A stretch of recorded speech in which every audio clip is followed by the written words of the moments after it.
तभी मैंने कहा कि जीपीएससी का अगर खेल समझ में आए, साक्षात्कार का 50-50 50-50% का इंटरव्यू रखते हैं। अगर काटोगे तो खून दिखता है, लेकिन इसमें खून नहीं दिखता। जीपीएससी ने जो अन्याय किया है ओबीसी एसटी एससी के साथ, अगर वो दिखता तो खून की नदियां दिखाई देती। कितने लोगों को उन्होंने काटा कि हमारे एक ओबीसी लड़के को केवल 10 गुण दिए साक्षात्कार में, और वो लड़का यूपीएससी में रैंक ले आया। अब सोचिए आप, जीपीएससी में उसको ये बता दिया कि भाई ये तो बोल भी नहीं सकता, इंटरव्यू में वो बोल ही नहीं पाया, 100 में से केवल 10 गुण। और यूपीएससी में वो लड़का पूरे भारत में वो स्पर्धा करके रैंक ले आता है। और फिर इस बात को लेकर पूरे राज्य में जीपीएससी का जो अन्याय है लोगों को समझ में आने लगा, तो इस बात को लेकर ओबीसी जो सोया हुआ था गुजरात में, वो जाग गया। अवि मुक्तेश्वरानंद जी है जो शंकराचार्य है, उनको धर्म का काम देखना चाहिए। ये जो उत्तर प्रदेश में घटना हुई है उस पर अपनी टीका टिप्पणी करनी चाहिए, हिंदू धर्म की चिंता करनी चाहिए। वो आरक्षण को लेकर के बयानबाजी कर रहे हैं। उत्तर प्रदेश में जो घटना हुई है उसके बाद भी अगर आपका दिमाग नहीं खुला है तो ये मेरा वीडियो पूरा देखना। उत्तर प्रदेश में एक यादव समुदाय के एक व्यक्ति ने कथाकार बनना चाहा, और कथा करने गए तो उसको पूछा गया कि कौन जात हो भाई। उसने कहा मैं यादव हूं, बड़े गर्व से कहा भगवान कृष्ण का वंशज हूं और भागवत की कथा सुनाने आया हूं। तो कुछ लोगों ने, ब्राह्मण लोगों ने उन पर मूत्र छिड़का और कहा तुम अब पवित्र हो, अब नाक रगड़ो। उसके बाल उतार लिए, उसको मारा पीटा, और फिर कहा कि भाई ये जो धंधा है कथा करने का, ये हमारा है। 2000 सालों से हम इस धंधे पर अकेले बैठे हुए हैं, तू क्यों घुस रहा है? ये खेल है धर्म का। जो आपके लिए धर्म है उनके लिए केवल धंधा बन चुका है। दोस्तों, तुम्हें लगता है कि वो तुम्हारे हैं? ऐसा नहीं है। 2000 सालों से ये खेल चला रहे हैं, तुम्हें सब जगह उन्होंने कुचला है, प्रताड़ित किया है। तुम्हारे प्रतिनिधित्व को नौकरियों में, राजनीति में, सब जगह खत्म किया है। और अब तुम्हें पूछते कौन जात हो भाई? यादव हो तो कथा नहीं कर सकते, चाहे क्यों तुम भगवान कृष्ण के वंशज ही क्यों ना हो, फिर भी तुम कथाकार तो नहीं बन सकते, क्योंकि वो धंधा हमारा है। ये 2000 साल पुरानी सोच है कि हम ऊंचे हैं। जन्म से ऊंचे कैसे हो गए भाई? ये जो सोच है जिसका सामना तुम नौकरियों में भी कर रहे हो, ये जो हथियार है, कभी उनके लिए धंधा है तो कभी उनके लिए हथियार है, जो हमारे लिए हमेशा धर्म है। हम तो उसे धर्म ही मानते हैं। सबका मंगल हो, सबका भला हो, भगवान कृष्ण का उपदेश हो, ये सब हमारे लिए धर्म है।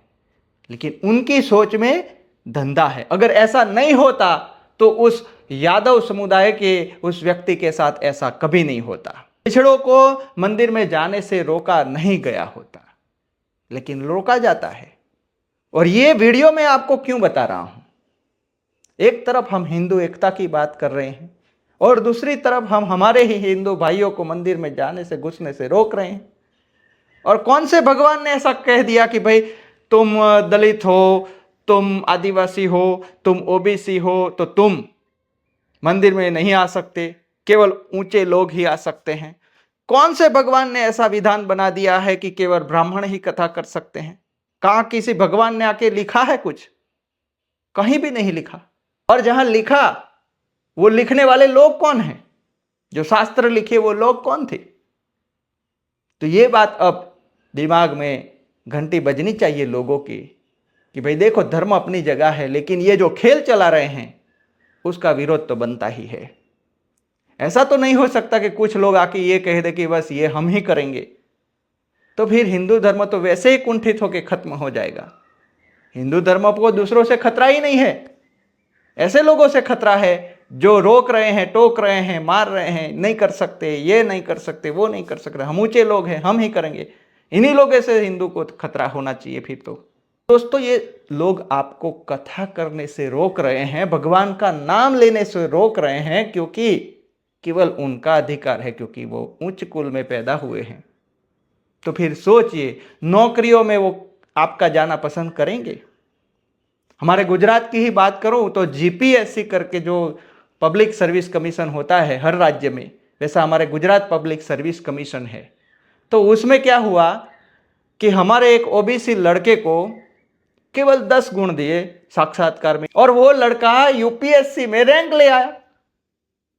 अब सोचिए आप, जीपीएससी में उसको ये बता दिया कि भाई ये तो बोल भी नहीं सकता, इंटरव्यू में वो बोल ही नहीं पाया, 100 में से केवल 10 गुण।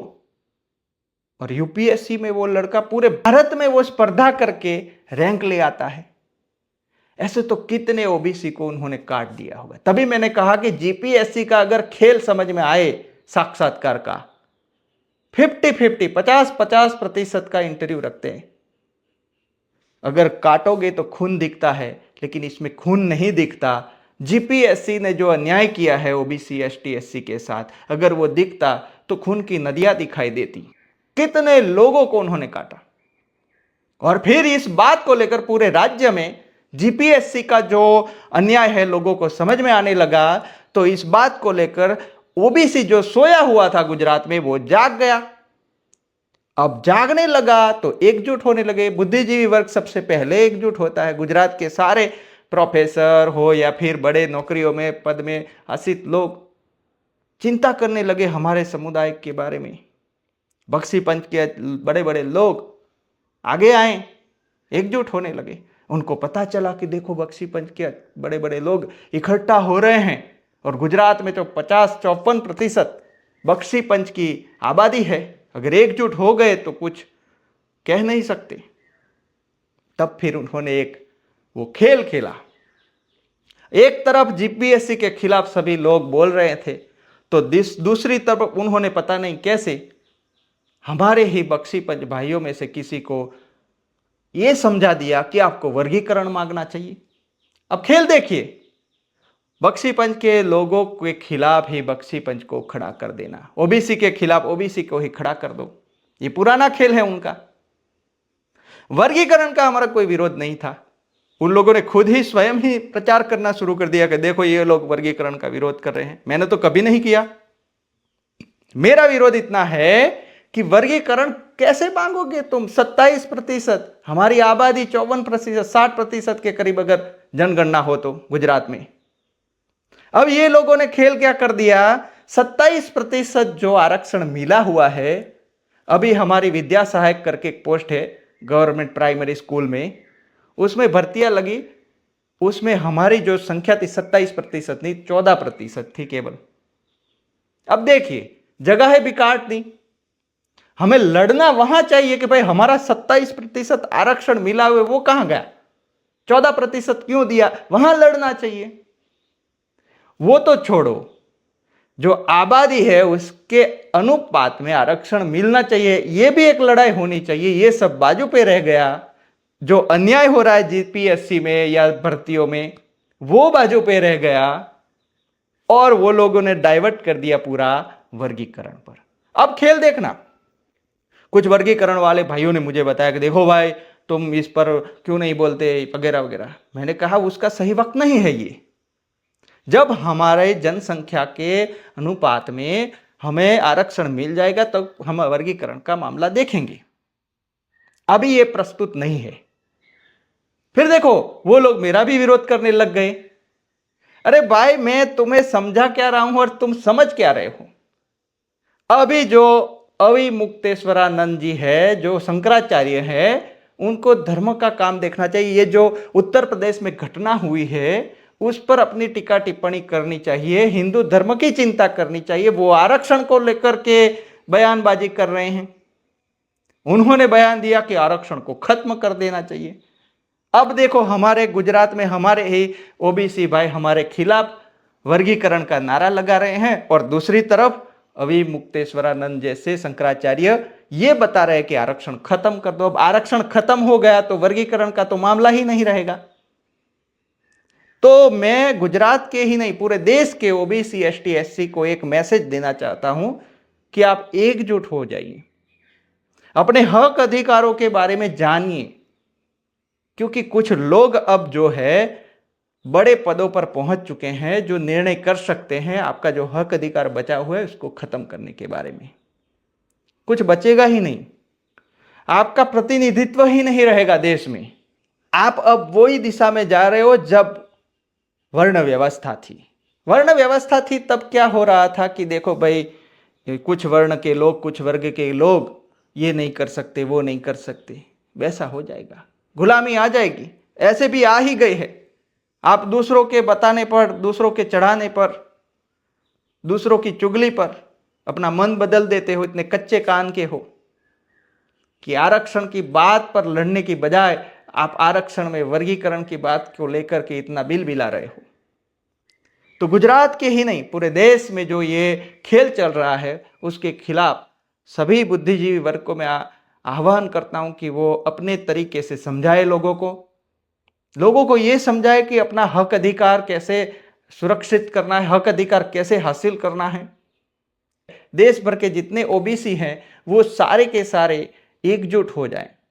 तो दोस्तों, वो लोग तुम्हारे है ही नहीं। तुम उन्हें अपना मानते हो, वो तुम्हें अपना कभी नहीं मानते।